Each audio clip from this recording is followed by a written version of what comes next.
নিহত হয়েছে, কিন্তু একবারও বিজয় আনতে পারে না, ওই মেয়েটাকে আনতে পারতেছিল না। কিন্তু উনি কোনোভাবেই ছাড়তেছে না যে আমি আমার এই মেয়ে আনবো, ও আমার বড় আদরের সন্তান।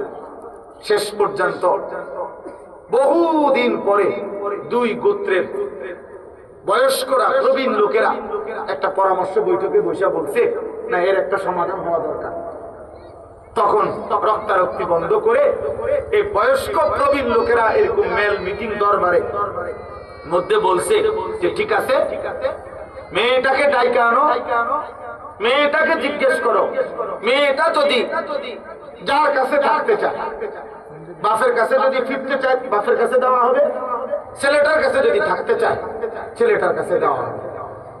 এই কথাইটা সিদ্ধান্ত তো সর্দারও মানছে। আচ্ছা ঠিক আছে, তাহলে আমি মানি। ওই মনে করছে আমার কলিজার টুকরা মেয়ে, আমার সারা আদরের মেয়ে, ও তো আমার কাছে আসবে। কিন্তু ঘটনা চক্রে দুর্ভাগ্য হইল, ওই ছেলেটা মেয়েটাকে যখন আইসা দরবারে ওই মিটিং মেলের জিজ্ঞাসা করছে যে তুমি এখন কার কাছে যেতে চাও, এই মেয়েটা স্পষ্ট বলছে আমি ছেলেটার কাছে থাকতে চাই, আমি আমার বাবার কাছে যাব না। এই বাবা রবিয়া গোত্রের সর্দার লজ্জিত আর অপমানিত হয়ে মাথাটা নুয়াইয়া উনি বাড়িতে চলে আসে। কারণ আর তো কিছু করার নাই, কারণ উনি তো মানছিল এই কথাটা, উনি তো মানছে এটা। আর মেয়েও তো পরিষ্কার মুখের সামনে বলল আমি আমার বাবার কাছে যাব না, আমি ছেলেটার কাছে থাকতে চাই। এই তখন এই লোক, এই সর্বপ্রথম আরবে এই রবিয়া গোত্রের ধরে ধরে বসে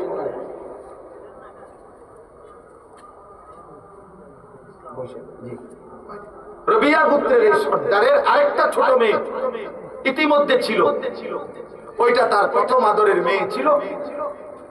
তো এই লোক বিফল হইয়া লজ্জিত অপমানিত হইয়া বাড়িতে আইসেই সে তার সর্বকনিষ্ঠ নবজাতক সন্তান, তাফসীরে আছে যে মাত্র নতুন বাচ্চা হয়েছে, এই সর্বপ্রথম এই গোত্র সর্দার বলছে আমার বংশে যেন আর কোনোদিন কোনো কন্যা জীবিত না থাকে, এই প্রথম নিজের নবজাতক সন্তানরে মেয়েরে জীবন্ত দাফন করবে।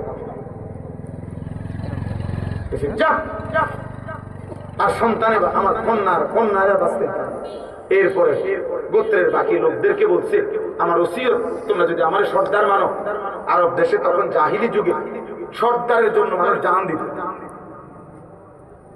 তো বলছে তোমরা প্রত্যেকের নবজাতক সন্তান কন্যা যেগুলা এখন দাফন করো।